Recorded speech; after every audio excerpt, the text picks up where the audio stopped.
Good morning students. Basant Pal Bhatia educational group के digital world में आपका स्वागत है।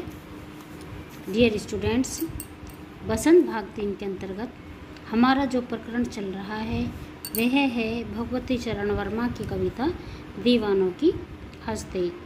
डियर स्टूडेंट्स, कल हमने इस कविता की व्याख्या को अच्छी तरह से पढ़ा और समझा।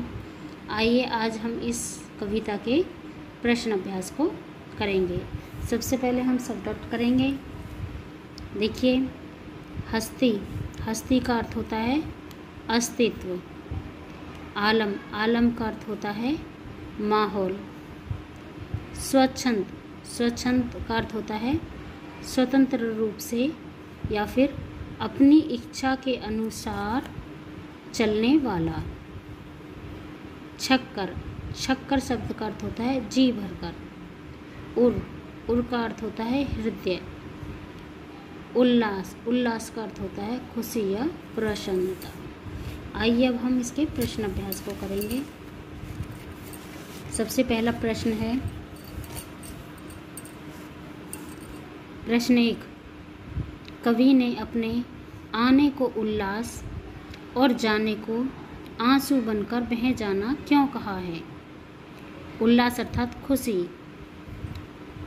उत्तर, कवि ने अपने आने को उल्लास इसलिए कहा है क्योंकि वे जहाँ भी जाते हैं खुशियाँ फैलाते हैं, तथा जाने को आंसू बनकर बह जाना इसलिए कहा है क्योंकि जब वे जाते हैं तो उनकी याद में लोगों की आंखों में आंसू बहने लगते हैं।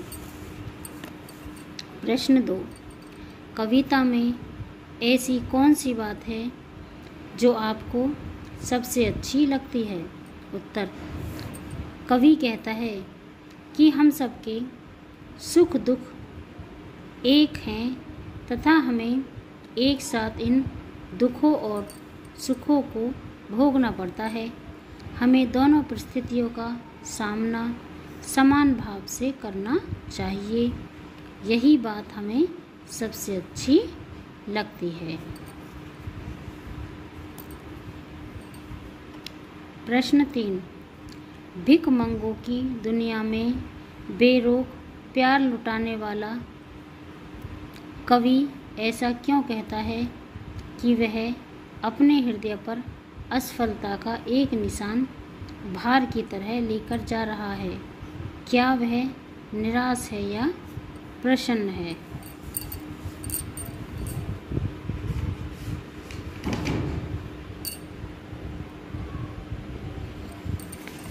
उत्तर, यहाँ भिखमंगों की दुनिया से कवि का आशय है कि यह दुनिया केवल लेना ही जानती है, देना नहीं। कवि निराश है।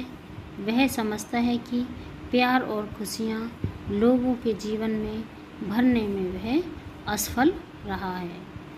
बच्चों, आपको इन शब्दार्थों को और इन प्रश्नोत्तर को अपनी हिंदी की नोटबुक में सुंदर हैंडराइटिंग में लिखना है।